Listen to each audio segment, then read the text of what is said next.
ओम नमः शिवाय, जय श्री महाकाल। अगर आपके जीवन में समस्या बहुत है और इसके साथ आप इस बात को लेकर परेशान रहते हो कि घर में धन संपदा की बहुत ज़्यादा कमी चल रही है, तो उसके लिए आपको विशेषकर 5 समी पत्र लेने हैं, शहद लेना है और ये उपाय कर लेना है। जो बहुत दिनों से कामना पूर्ण नहीं हो रही है तो उसके लिए आपको ये उपाय कर लेना है। और इसके साथ अगर आर्थिक समस्या और कर्ज है तब भी आपको ये उपाय कर लेना है। तो पूज्य गुरु जी की कथा को सुनकर ही उपाय बहुत अच्छे से समझाएंगे। उसके पहले इस वीडियो को लाइक कर दें और चैनल पर नए हो तो सब्सक्राइब जरूर करिएगा। देखिए दोस्तों, इस वीडियो में हम आपको 2 उपाय बताएंगे और दोनों उपाय बहुत ही विशेष, बहुत ही खास होने वाले हैं। तो जानते हैं पहला उपाय। देखिए, ये जो पहला उपाय है ये आपको क्यों करना है। अगर आपके जीवन में दुख है, परेशानी है, समस्या है या किसी बात को लेकर जहन में चिंता है तो उसके लिए आपको ये विशेष उपाय कर लेना है। तो इस उपाय में जो सबसे पहले सामग्री हमें चाहिए वो है शहद। तो आपको शहद लेना है 1-2 चम्मच, जो छोटी वाली आती है ना, उतना आपको शहद ले लेना है। इसके साथ जो अगली सामग्री है वो है बेलपत्र। तो आपको इस प्रकार से एक बेलपत्र लेनी है। कितनी बेलपत्र? मात्र एक बेलपत्र लीजिएगा। और ये जो बेलपत्र आप लो ये कहीं से भी खंडित नहीं होनी चाहिए, ठीक है। इसके बाद जो अगली सामग्री है वो है तांबे का लोटा। आपको तांबे का लोटा ले लेना है और इस तांबे के लोटे में विशेषकर आपको अपने घर से जल भर लेना, ठीक। फिर इन तीनों सामग्री को लेकर आपको पहुंच जाना है शिव मंदिर। सुबह जाना चाहो तो सुबह और शाम को जाना चाहो तो शाम को चले जाना। शिव मंदिर में जाकर सबसे पहले उत्तर दिशा की तरफ मुंह कर खड़े हो जाना है और ये उपाय करना है। तो आपको क्या करना है कि आप अपने साथ जो शहद लाए हो उस शहद में आपको अपनी अनामिका उंगली लगानी है, ठीक है। अनामिका उंगली जो है उसको आपको, उसमें आपको शहद लेना है। और शहद लेने के बाद ये जो बेलपत्र है इसके ऊपर आपको ओम का निर्माण करना है। क्या करना है? अनामिका उंगली में शहद लेना है और बेलपत्र की बड़ी पत्ती पर आपको ओम का निर्माण कर देना है। ओम का निर्माण कर दिया, इसके बाद क्या करना, उस बेलपत्र को उठाना है और उसको आपको शिवलिंग के ऊपर समर्पित कर देना है, श्री शिवाय नमस्तुभ्यम का स्मरण करते हुए, ठीक है। तो इस प्रकार से बेलपत्र पर शहद लगाकर उसको शिवलिंग पर समर्पित कर देना।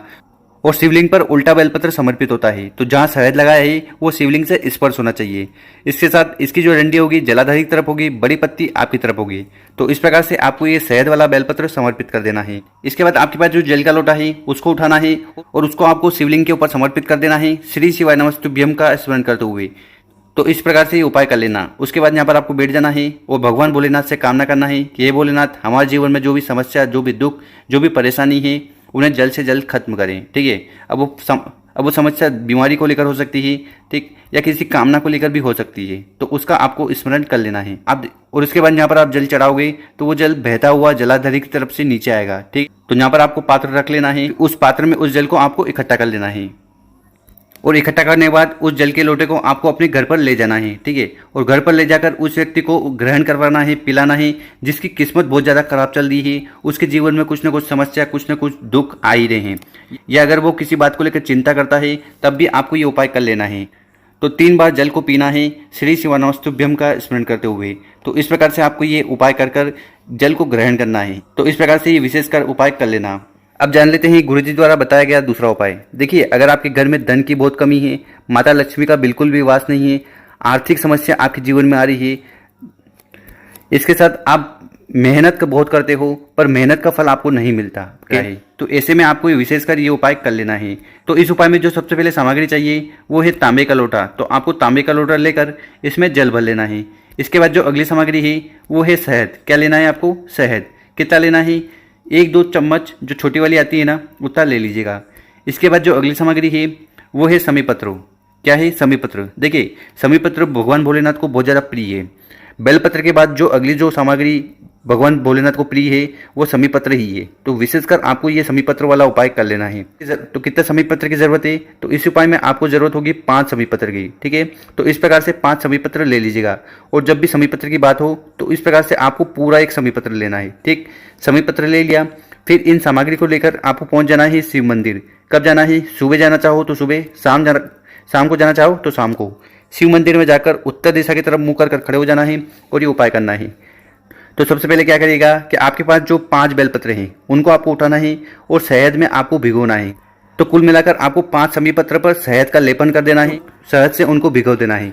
भिगो दिया, उसके बाद क्या करिएगा कि उन 5 समी पत्र को आपको उठाकर शिवलिंग पर इस प्रकार से समर्पित कर देना है, ठीक है। तो यहाँ पर आपको समी पत्र का श्रृंगार करना है, ठीक है। यहाँ पर आप देख सकते हो 1 समी पत्र, 2 समी पत्र, 3 समी पत्र, 4, 5, इस प्रकार से 5 समी पत्र आपको शहद से भिगोकर शिवलिंग के ऊपर श्रृंगार कर देना है।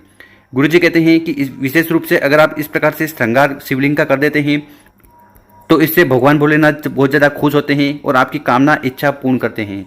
इसके बाद आपके पास जो जल का लोटा है उसको उठाना है और उसको भी आपको शिवलिंग के ऊपर समर्पित कर देना है, श्री शिवाय नमस्तुभ्यम का स्मरण करते हुए, ठीक।